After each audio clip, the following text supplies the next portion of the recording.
The wars presently in progress will be brought to an end. July 16, 2014. We are rapidly approaching the moment of humanity's awakening. The moment for which so many of you have been hoping and praying is finally close at hand. And, of course, you have heard many statements like this over the last few years, followed, seemingly, by an all-engulfing silence. Nothing. Just discouragement and deep disappointment. However, it is necessary to encourage you to expect its imminent arrival because you then firmly and determinedly hold the intent for it to happen, and it is humanity's intent, the collective intent that is bringing it about. Despite the many disappointments, you all know that humanity's awakening is inevitable, and that it must happen soon because the present mass unawareness of humanity's spiritual nature is in no one's best interests, while causing untold suffering worldwide.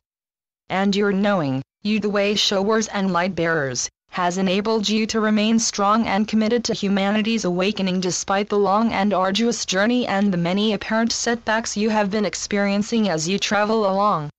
You incarnated to show the way, and, as you can see from the enormous amount of information available on spiritual websites, you are making it happen.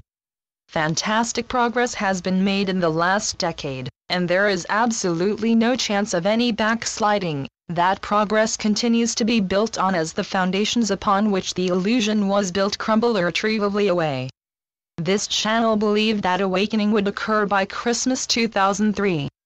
He was intensely disappointed when it did not, but after reassessing the situation, as he perceived it, he came to the conclusion that it had just been unavoidably delayed. He continues to hold the light, just like all of you, and it is that constant, persistent, indomitable intent to make it happen that you all hold that is bringing it to fruition. Do not lose heart now, just as you approach the finishing line, because, notwithstanding the news of wars and conflicts all across the globe, you are truly very close. Change is very unsettling for the majority because human life is very much concerned with stability, regularity, and continuity, and because that state seemingly provides the safety and security that all desire. But on Earth change is endemic. In your fairly recent history you have had, to name only a few, the Renaissance, the Industrial Revolution, the legislation to end slavery, the rise of the trades unions, women's suffrage, many kinds of political and religious diversifications, and numerous technical changes in transport, communication, medicine, and, of course, the growth of multinational corporations that appear to answer only to themselves.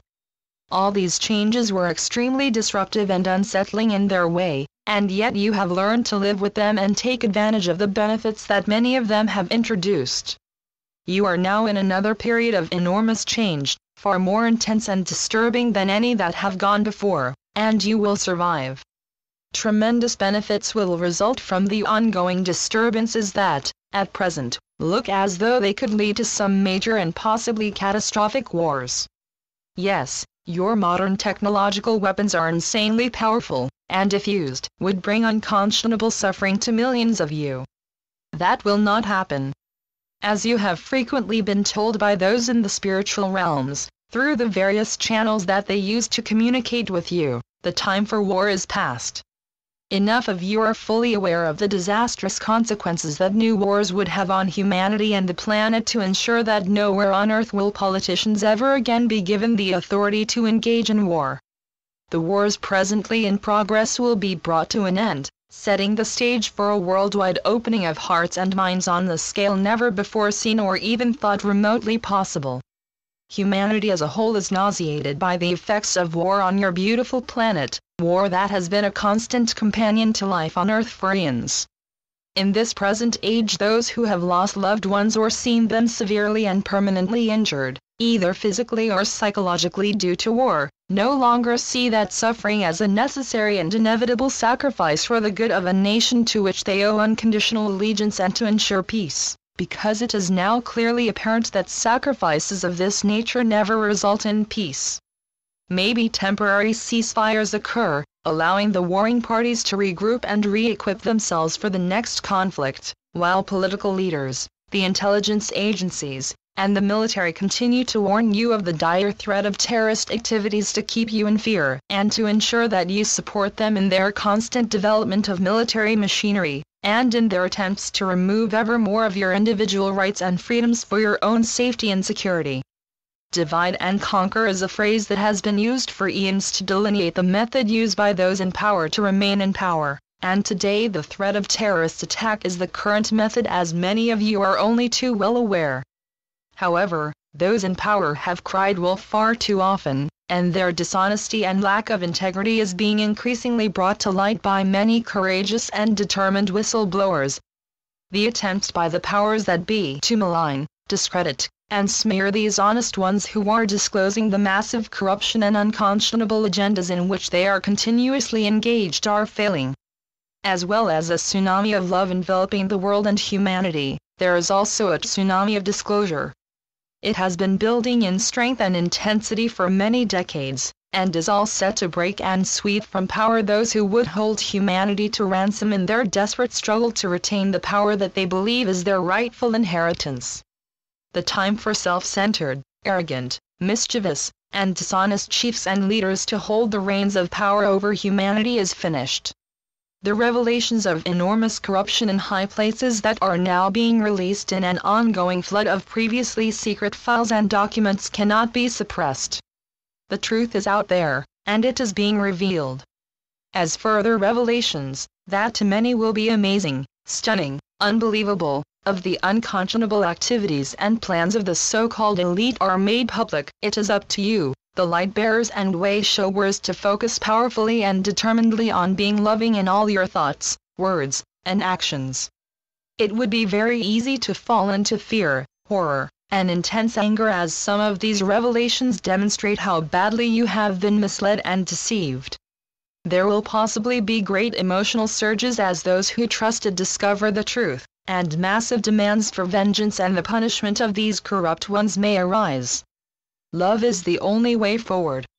There is no other way, and it is your task to demonstrate this by your own loving attitudes and behaviors, along with the wisdom to which you all have access when you go inwards to your place of peace. All-encompassing unconditional love has to be offered freely to all, no matter how badly they may have behaved. This does not mean to discount or ignore what they have done and the suffering that it has caused. It means to offer them compassion while ensuring that they are never again in a position to wreak havoc on others. They will require much psychological and spiritual assistance to enable them to access the deeper recesses of their minds, where knowledge of the horrors they have perpetrated are deeply buried and denied, and then allow them into their conscious awareness for acknowledgement. Those sad souls will need to be humanely and lovingly contained until they have understood the enormity of what they have done, become fully aware of the suffering that they have caused, and demonstrate quite clearly that they are truly sorry. To be truly sorry is to engage with love. And of course, humanity's move into full consciousness will awaken all to love, to compassion, to forgiveness, and to an understanding that, as mirrors to each other, you have all been involved in learning the lessons necessary for your return to your fully conscious state. There is no one among you who has not at some time behaved in ways which today would leave you feeling horrified and ashamed. Remember, all are one. It is the collective that built the illusion in which so much pain and suffering has been experienced over the eons, and every one of you made the choice to enter and engage with it. To judge the present-day perpetrators of crimes against humanity as unforgivable is also to judge yourselves as unforgivable. As you see yourselves now, as light-bearers and way-showers, that is very hard to conceive of. However, the illusion was constructed to experience separation from God, from your source, and that could only be a most painful experience for all involved. Separation is a state of everyone for himself. And every human has played in that game. But it never happened. It has seemed extremely real, even though it is not. There are very few among you who have not become emotionally involved when reading a novel or watching a movie, even though you knew that it was only a story, quite unreal, and yet you have perhaps heaved a great sigh of relief when it came to an end with the good guys winning. So, in truth, there is nothing to forgive because none of that intense seeming suffering really happened. How difficult can it be to forgive nothing? Let go of your focus on unfairly delivered past pain and suffering and the resentment that it causes, because dwelling on it preserves it and you continue to suffer when there is truly no need. To forgive another is to free yourself. Not conditional forgiveness. I forgive you, but I won't forget the pain you caused me.